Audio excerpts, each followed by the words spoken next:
Voy a leer el Salmo 14 y voy a tratar de estudiarlo. Salmo 14 en la versión Dios habla hoy. Voy a ir verso por verso para, no sé, para ir como hablando de algunas ideas que tengo en la cabeza.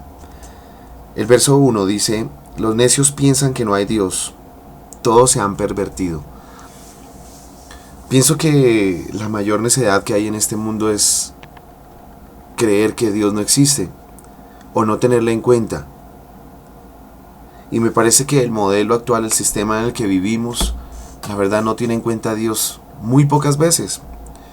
Conozco personas que mencionan a Dios a diario, pero que de igual manera mencionan otras cosas que no son y no tienen nada que ver con Dios. Es más, que le niegan. Conozco personas que mencionan a Dios, pero a los 2 minutos o 2 minutos antes han dicho una cantidad de groserías, de palabras muy fuertes, o palabras de odio, o palabras de resentimiento, o palabras que muestran amor por otras cosas que no son Dios. Pienso que volvernos a Dios es justamente el llamado que Dios hace en este capítulo, en este Salmo 14. Dice que han hecho cosas horribles, se han pervertido, no hay nadie que haga lo bueno. La perversión es otra versión.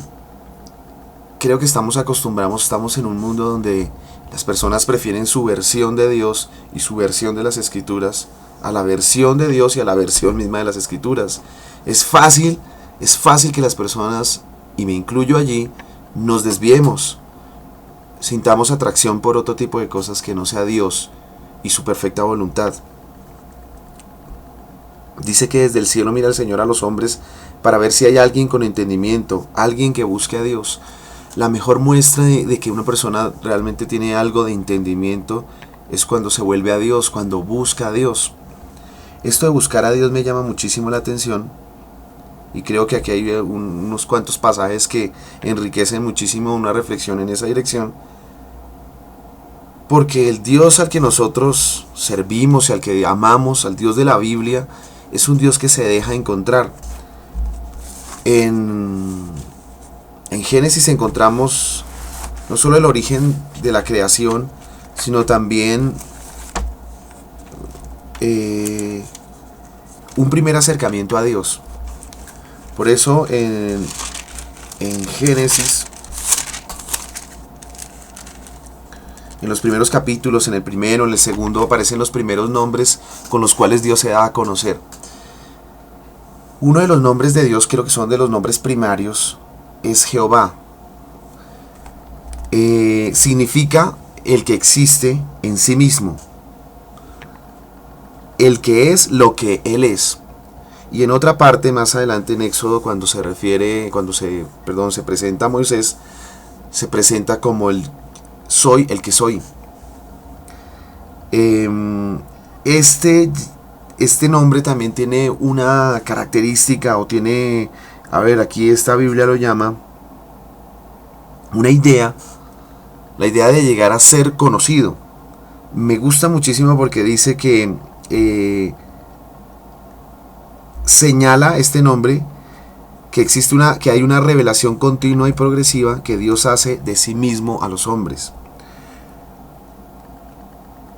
Dios, el Dios de los hebreos, el Dios de los judíos, es un Dios que se da a conocer y que se va revelando poco a poco. Ese nombre también está muy ligado a la idea de redención, el nombre de Jehová. Por eso aparece, la primera vez que aparece es justamente cuando se manifiesta a Moisés y le manifiesta su interés en sacar a Israel de Egipto. La redención está ligada al nombre de Jehová, es decir, la salvación, la restauración de la comunión con el ser humano, que nosotros como seres humanos podamos volvernos a Dios y tener comunión con Él, y conocerle y encontrarle. Más adelante encontramos lo siguiente en el Salmo 14. No tienen entendimiento los malhechores, los que se comen a mi pueblo como quien come pan, los que no invocan el nombre del Señor. Temblarán estos, llenos de miedo, pues Dios está con los que le obedecen. Se burlan de los anhelos del humilde, pero el Señor le protege. Este es otro punto que me parece interesante, sobre el cual me parece interesante reflexionar, y es la esperanza del humilde. No hay grandezas, no hay vanaglorias, no hay extravagancias.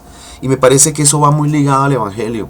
No el Evangelio que se predica en muchas iglesias, que habla todo lo contrario. Grandezas ministeriales, grandezas económicas. No, aquí habla de humildad, de no extravagancias, de cero extravagancias. En el Salmo 131,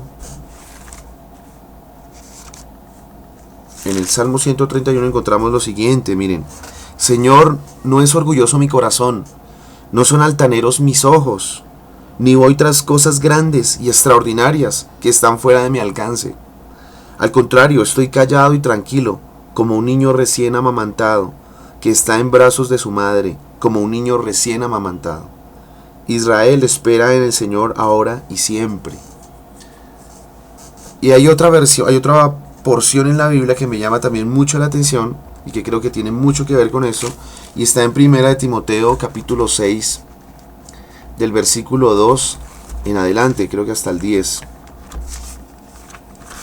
Dice lo siguiente, 1 Timoteo 6, 2 al 10.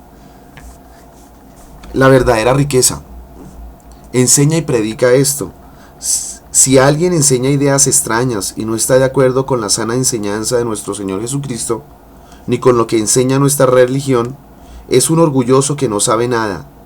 Discutir sobre cuestiones de palabras es en él como una enfermedad. Y de ahí vienen envidias, discordias, insultos, desconfianzas y peleas sin fin, entre gente que tiene la mente pervertida y no conoce la verdad, y que toma la religión por una fuente de riqueza. Y claro está que la religión es una fuente de gran riqueza, pero solo para el que se contenta con lo que tiene, porque nada trajimos a este mundo y nada podremos llevarnos. Si tenemos que comer y con qué vestirnos, ya nos podemos dar por satisfechos.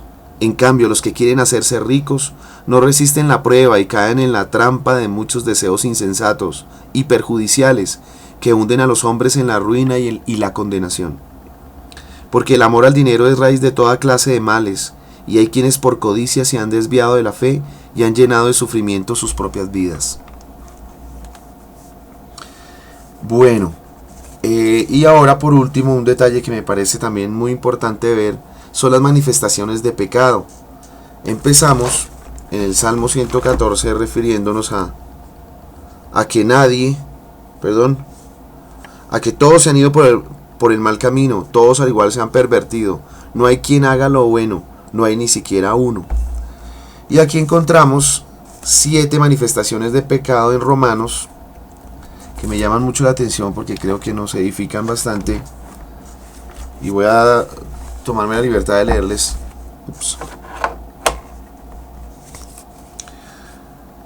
El significado literal de las palabras pecado, pecador, en hebreo y griego, revelan la verdadera naturaleza del pecado en sus múltiples manifestaciones. Pecado significa, en un primer lugar, transgresión, o sea, el hecho de traspasar la ley, que es el límite divino entre el bien y el mal. Segundo, iniquidad. Iniquidad es un acto inherentemente malo, ya esté o no esté expresamente prohibido. Tercero, error. Separación de lo que es recto. Cuarto, errar el blanco. Es fallar desde el punto de vista de los requerimientos divinos. Infracción. Es la intrusión de la voluntad propia en la esfera de la autoridad divina. Desorden, por último, falta otro, se debe entender como anarquía espiritual. Y la incredulidad como un insulto a la veracidad divina. Esas son las 7 manifestaciones del pecado, o como se debe entender el pecado. Bueno, y por último, cuando dice: cuando el Señor haga cambiar la suerte de su pueblo, se alegrarán los descendientes de Jacob, todo el pueblo de Israel. Nosotros los cristianos a veces huimos a la idea de la suerte. Nos negamos a la idea de la suerte porque está muy ligada a los juegos de azar y esas cosas. Pero yo veo en la Biblia, y en esta versión en particular, Dios habla hoy que la idea de la suerte sí está incluida en la escritura. Y me parece que sí hace parte de la vida. Yo veo que nosotros somos muy dados, debido al sistema, el mundo en que vivimos, y que ha permeado también la iglesia, a hablar mucho sobre exitismo, a creer mucho en el éxito como señal de verdadero cristianismo. Pero yo creo que a Dios le place que nosotros como iglesia y como creyentes muchas veces vivamos en el fracaso. Y le place porque nos forma, el fracaso nos forma. Si uno va a Deuteronomio 8 en este momento, Deuteronomio 9, 10, habla de cómo Dios pasó al pueblo de Israel por muchos años por el desierto. Pero la idea era probarlo, no solo probarlo, la idea era desarrollar en él una fe fuerte, sólida en Dios, una confianza en Dios. Los momentos de dificultad no son malos en sí, son buenos. La Biblia dice también en Romanos que todo obra para bien a aquellos que le aman. Los momentos de dificultad nos ayudan a crecer espiritualmente.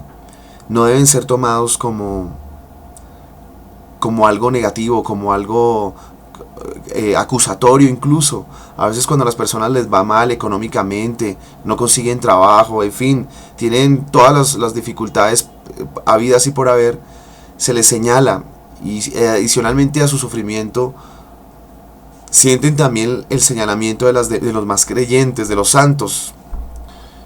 Eso no está bien, eso no está bien. Dios nos prueba, Dios nos pasa por momentos de prosperidad, de abundancia. Dios también nos pasa por momentos de dificultades, de necesidad. Y creo que unos y otros nos hacen fuertes en Cristo Jesús. Por eso es que Pablo dice, todo lo puedo en Cristo que me fortalece. Y lo dice después de justamente hablar lo que estoy diciendo yo, que ha pasado por pruebas, que ha pasado por la abundancia, pero que también sabe pasar por la escasez. Por eso creo que también que si estamos pasando por momentos difíciles, también llegarán tiempos buenos. Y si estamos por tiempos buenos, tristemente algún día, pronto o tarde o temprano, llegarán también momentos difíciles. Pero toda nuestra confianza debe estar puesta en Dios, quien nunca se olvida de nosotros. Nunca se olvida de nosotros, nos cuida y nos ama como el Padre bueno que es.